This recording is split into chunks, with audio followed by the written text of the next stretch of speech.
I know you all want to know, I use the Chronological Study Bible, the New King James Version. And my favorite thing about the Chronological Study Bibles is that they're chronological study Bibles.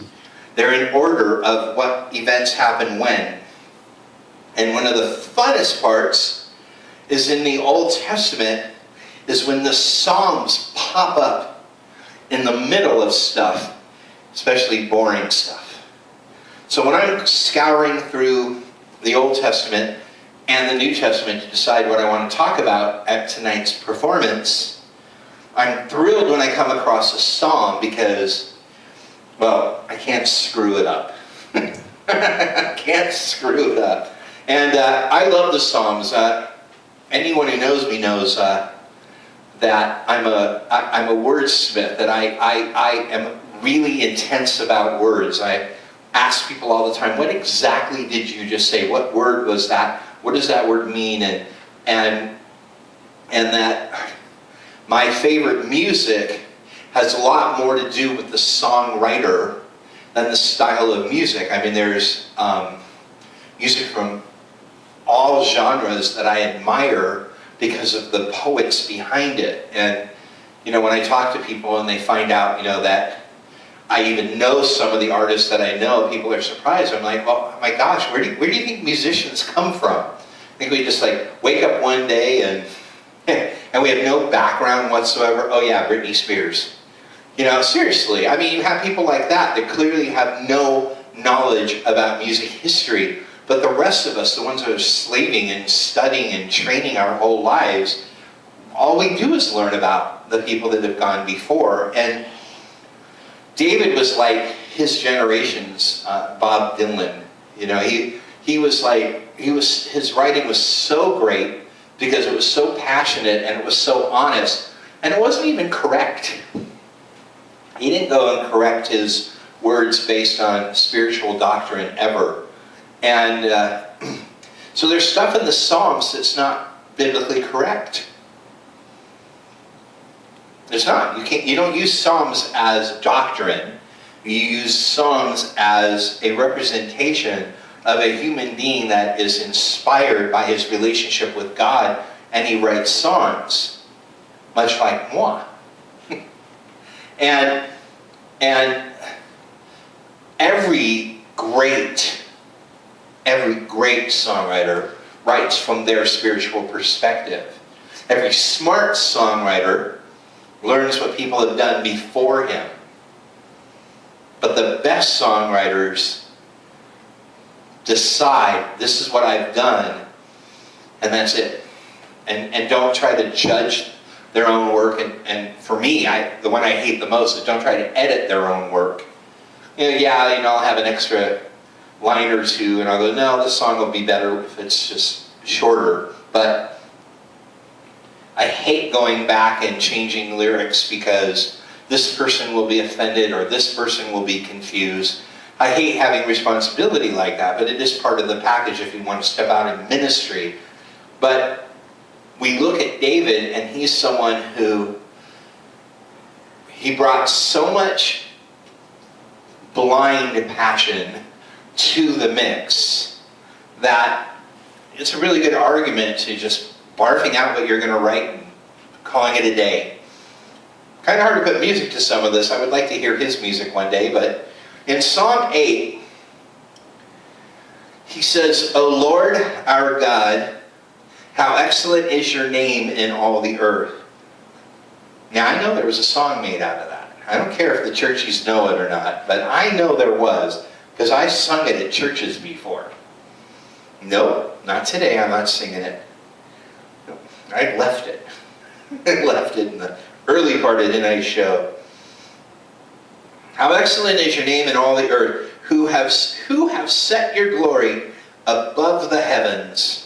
Out of the mouth of babes and nursing infants, you have ordained strength because of your enemies, that you may silence the enemy and the avenger. What is he talking about? I don't know. We call this a stream of consciousness. He's saying whatever's on his mind and he's putting it down, because he starts out by saying, How great is your name? You set your glory above the heavens, so that thing we look up at and hope, you're even higher than that. Out of the mouth of babes and nursing infants, you have ordained strength. And other versions say praise, because the word for it means strength from praise. So it's interesting that obviously babies, don't really worship much that we know of. Never know. Hey, that'd be a cool name for a movie. Look Who's Praising. All right. Yeah, this is why nobody comes. And you've ordained strength because of your enemies. And he's talking about his people that even in our advanced years, which I'm a good 70, 80 years away from, in the scheme of things, we're still babes. Maybe by the end of this we get to be toddlers, but we're still young in comparison to eternity. But because of his enemies, he's given us the strength and power that comes from praising the Lord. That he says that he lives in the praises of his people, and that if we would just humble ourselves and worship him, oh darn, I worshipped him, but I forgot to humble myself. Darn, I got to go back and do some more. That if we just humble ourselves and worship him, he will fight our battles. That you may silence the enemy and the avenger. What's the difference between the enemy and the avenger? I don't want to know. I don't want to know. But I think, in most cases, the enemy is the devil, because he's all, just feeding crap in our heads. And the avenger is usually a human that is out to get us. But he's going to take care of both of them. Then he says, when I consider your heavens, the work of your fingers, I love that.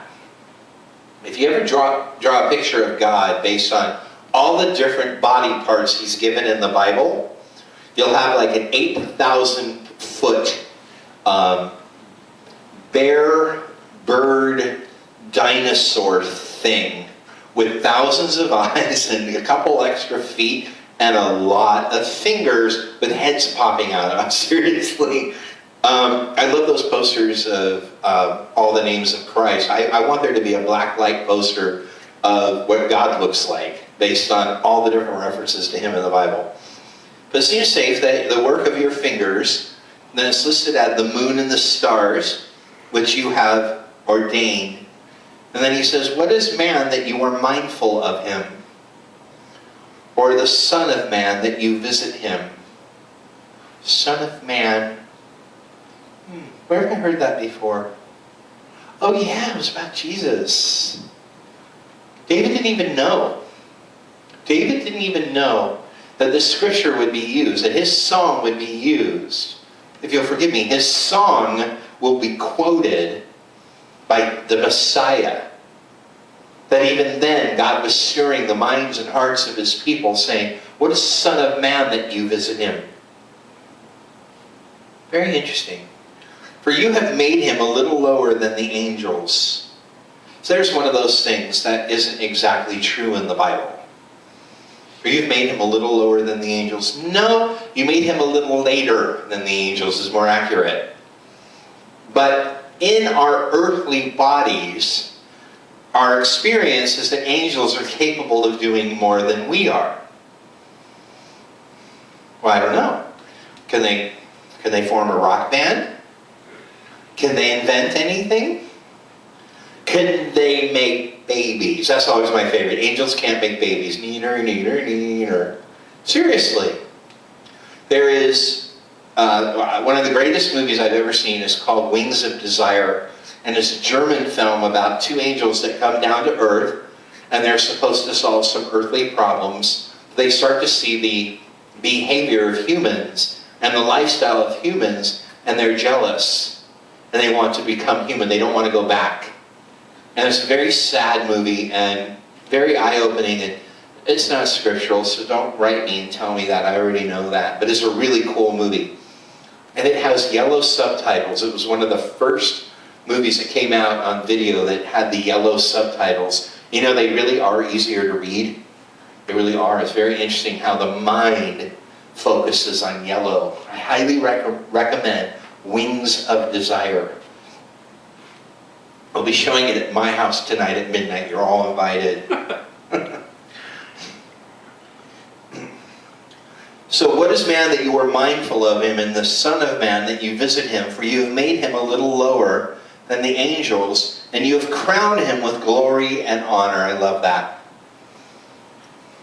I hate to be a bother, but what angels have been crowned with glory and honor? None. No offense, my angel friends. But God has bestowed on his people adoption into royalty. He's made us equal with Christ. And therefore, he has esteemed us above the angels. Above the angels. But David was a poet, and he didn't understand all this back then. He was saying, you made us a little lower than the angels. But the truth is, it's only for a short time. Made us different than the angels. Made us for a different purpose. But the angels are serving us right now. We're not serving any angels.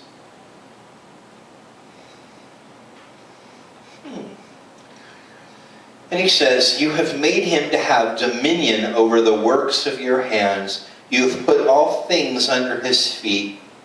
Now he's talking about that we're in charge of the planet. And he gave us the earth and everything he created, and he put everything under our dominion. And then he lists all sheep and oxen, even the beasts of the field, the birds of the air, and the fish of the sea that pass through the paths of the sea. Now listen, I can't help it that the Bible that we read puts an emphasis in a certain way on certain things that Christians don't like me pointing out. I can't help it. I didn't write the thing, but my job is to make it make sense, make it come to life. And when David is saying, you have made him to have dominion over the works of your hands. You've put all things under his feet. He isn't saying it's okay to pollute and destroy the planet. He isn't saying that dominion makes abuse acceptable on any level.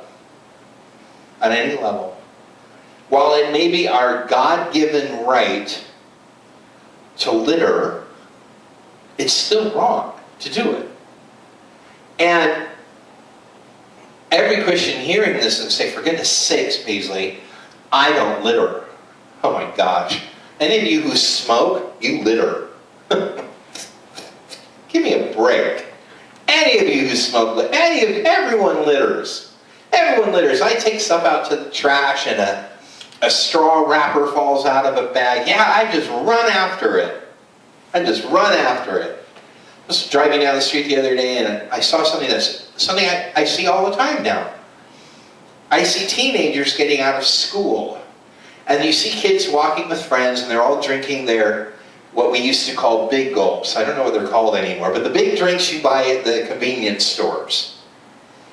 And they get to the part where the sweet drink part is missing because they drank it all and they have 3/4 of a cup of ice because they drank it so fast that now they're stuck with a cup of ice and they don't know what to do with it. I see this every day. And, well, if you get the styrofoam, non-sweat kinds, they explode really good. And so they beat them up against cars, they beat them up against houses, they beat them on the street and explode their drinks. I see this all the time and I'm like, God, my generation, we used to get in trouble for things like that. I remember one time I was drinking a milkshake and I couldn't finish it and I couldn't find a place to throw it away. And I left it on kind of like on a windowsill by a restaurant. And someone in the restaurant who was eating got up, walked out, picked up my milkshake and threw it at me. and hit me with it and exploded on me. Sure made a good point. You know, it's like, you don't care about anything. You know, you're inconvenienced, you'll leave it for someone else to figure out what to do with. God did not give us this dominion. This is how Satan acts.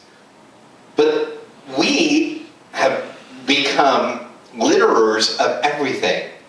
And don't even get me started on the internet of littering the information highway. You know, maybe we don't throw stuff out of our car windows as much, but have you noticed people still do that? They throw, like, bags of fast food trash out their windows. I'm surprised people still do that. Seriously, I'm always like, wow, do people still do that? Yeah, you get your windshield gets hit by bags from Wendy's. Your windshield gets hit with lit cigarettes. You know what I'm saying? I mean, we see this all the time. It's like, God, when does this stop? Well, it's never going to stop because people don't care, because this is our planet. We can do whatever we want, and our interpretation of whatever we want is different. I'll give you a hint. Everything we're supposed to do in life, we're supposed to do unto the Lord. And everything that God gave us, we're supposed to accept graciously with a high amount of reverence. So when we get up to the sheep and the oxen and the beasts of the field and the birds of the air and the fish of the sea, you know what I'm going to say. I didn't write the thing. But God did not give us dominion over the animals to abuse them in any way, shape, or form. Period. And everyone's interpretation of dominion is different. But I'm telling you, abuse, there is no interpretation. Abuse is simply saying, doing something that I can do because I have the power to do it and you can't stop me. That's abuse. And what we've become in this world in regards to our food is nothing but abuse. Nothing but abuse. And David is offering reverence for these creatures. Reverence for the sheep and the oxen. Give me a break. We don't care about sheep and oxen. Except on buns. You know? That's the reality. We don't have any respect and awe for creation unless we go to Maui. Suddenly we have respect and awe. You know, unless we go to the mountains and meditate. I mean, unless we go to these beautiful environments, we have no respect for the creation under our feet, ever. We don't. And yeah, of course there's going to be exceptions to the rule. Of course somebody's going to speak for yourself, basically. Yeah, well, I'm speaking for the majority. When I say we, I mean the majority. And if you're not okay with that, I'm going to say the majority of the people I've known for the past, how old am I? 28 years, I have never seen a consistent respect and reverence for creation where people are standing every single day. It's only when they go travel somewhere that they get mad if someone, you know, that they would never ever leave a cigarette butt in a rainforest. You know, you go on the beaches on Maui and they're spotless. You know, you're like, well, I'm not going to drop my Tootsie Roll wrapper here. You know, if I sure as hell will do it at the airport. I mean, give me a break. It's filthy. I mean, that's how we think and that's how we live. And don't get me started on how we treat our food, how we treat creatures in general. I'm amazed when I am in the car with people and there is a dog lost in traffic, how annoying I am when I say, please pull over and let's try to get the dog out of traffic and see if it has a collar with a tag. I'm amazed at how annoying that is to people still. I'm like, gosh. And anyone who has pets knows that those end up being our pets and they are always the best ones. But that there's no natural knee-jerk compassion for God's creation on any level. And the problem is that translates to the human level. And we're all horrible to each other. Yeah, maybe one or two of us are perfect. But the rest of you are horrible to one another and get you on the internet where you have this weird freedom of speech and nothing to stop you. God knows what's going to fly out of your pie hole. And the problem is, it all goes back to how much reverence you have for His creation really reflects how much reverence you have for Him. I'm amazed at how many people actually say things like, fuck off, Paisley, I'm a Christian. You know, what do you do with that? Wow, thank you for, wow, okay, we're good, we're good. The things people have said to me and said, I'm a Christian and I can say this, is outrageous. Absolutely outrageous. It's not just to me, they're doing it to everybody. As special as I am in this one instance, I don't think I'm special. I think I'm just sort of, well, I think I'm like the tallest light for all the bugs to swirl around at times. But I don't think I'm any different. I think this is how people think and feel. Basically, we are nice to who we're nice to. We're reverent of what we feel like being reverent towards. We take care of what we feel like taking care of, which is usually our own. And everything else falls under the category of other stuff, and the rules change. But David was recognizing that if we do not have respect and awe and reverence for his creation, we're probably losing sight of how big and awesome he is. And he ends with, O Lord our God, how excellent is your name in all the earth. And there's that name again. The name of God is huge in the Old Testament and huge in the New Testament. It's huge in our life because we don't know what the name of God is unless we know. And I shamelessly say the right God is what I call God. When I talk about, you know, the right one, and then there's the rest of the imposters. My name is Paisley. I just recently talked to someone I was very close with 30 years ago that I spent probably 30 years trying to find. And Paisley was not my birth name. Elvis was. And he asked, you know, do you mind if I still call you Elvis? And I said, absolutely. It is not my fault you did not stay with the program. And that you weren't in my life and you're not used to my name. So you get 3 times of accidentally calling me Elvis. After that, if you don't call me Paisley, we don't talk. He goes, wow, you're pretty hard line about that. And I said, yeah, I think people are lazy and stupid, and I respect you too much to let you be lazy and stupid. And he goes, all right. And he hasn't made a mistake once. You know, you let someone know how you really feel, they don't make too many mistakes. And I have a friend who uses a different name, and I had her on my radio show, and the promise we made to one another is we would not, she would not call me Elvis, and I would not call her Priscilla. And I was so nervous having someone I knew on my radio show. I went, I have in the studio with me Priscilla. Oh. And she goes, I can't believe it. The first thing out of your mouth, after all we promised each other, and I said, get me back. Expose me for who I really am on live radio. Go ahead, get me back. And she's like, no. I'm not even that low. But our names matter. Our names matter, especially if you went to school and, you know, oh, the sister on Family Affair, I love that. Her name was Sissy. You know, so what, I mean, my gosh, if you went through school and your name is Sissy, I'll still kick your ass if you call me that. And if, you know, your name's Sissy, you know, when you graduate, maybe you do want people to call you Hortense or whatever your name is, you know, and you're hard line about it. But with God, I mean, all roads lead to God, so we can call him whatever we want. It's not true. There's only one name by which a man can be saved, according to the Word of God. That's Jesus. So how excellent is thy name in all the world, in all the earth? I mean, that's a pretty big name. I think it's a headliner. That's just me. Jesus Christ Superstar. I like it. I think I'll use it. Seriously. If we start with who he is and what he's done for us, and then we step back and say what he gave mankind and what was made through him, as it says in John 1:1, all things were made through him. The earth and everything in it is praiseworthy. You don't worship the cows, at least not in this country, but you worship the creator of the cows and you show reverence to the cows. And it's pretty darn hard to do that when you're turning them into hamburger, but that's just me. That's just me. Everyone knows I'll break down and eat a hamburger. There's no judgment here, but I will never say it's acceptable to put them in concentration camps. The cows deserve just as much respect as the Jews, and neither belong in concentration camps. I am convinced of that.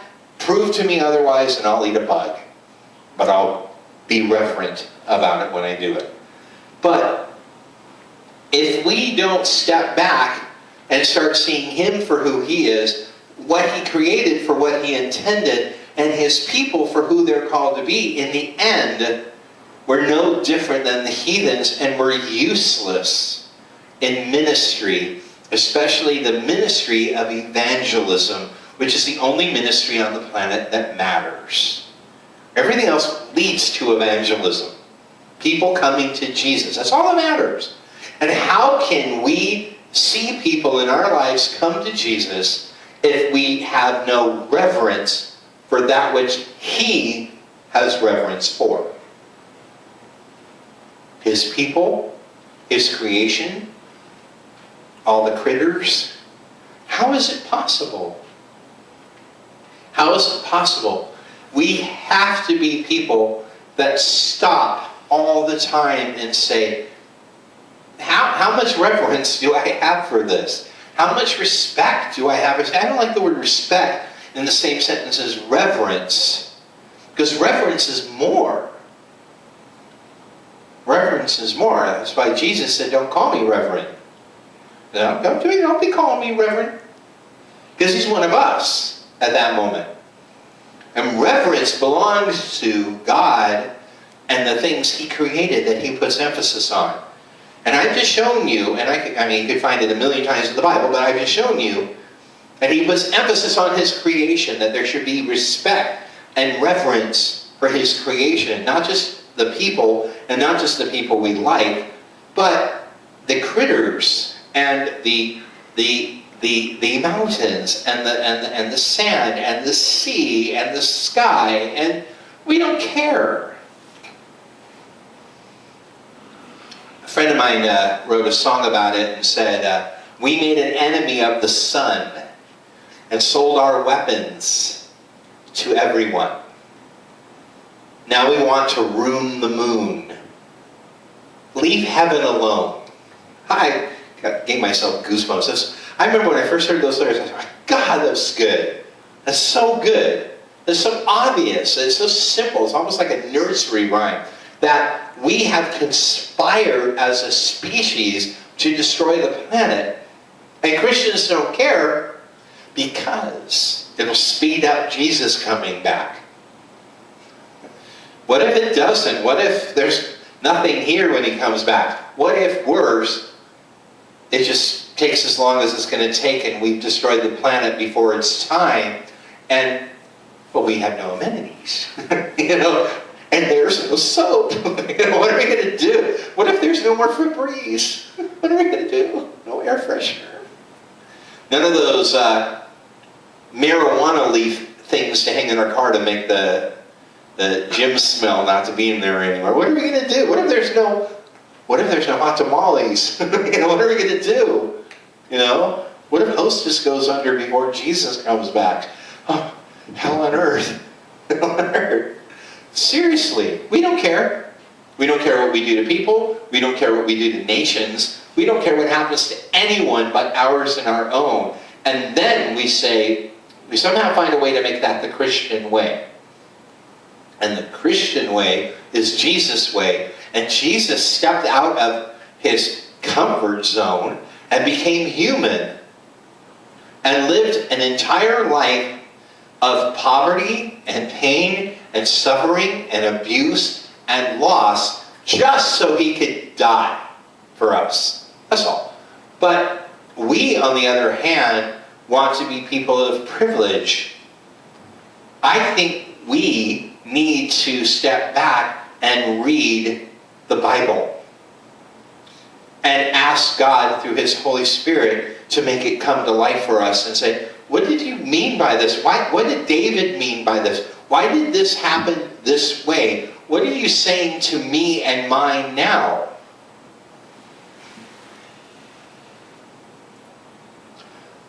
O Lord, our God, how excellent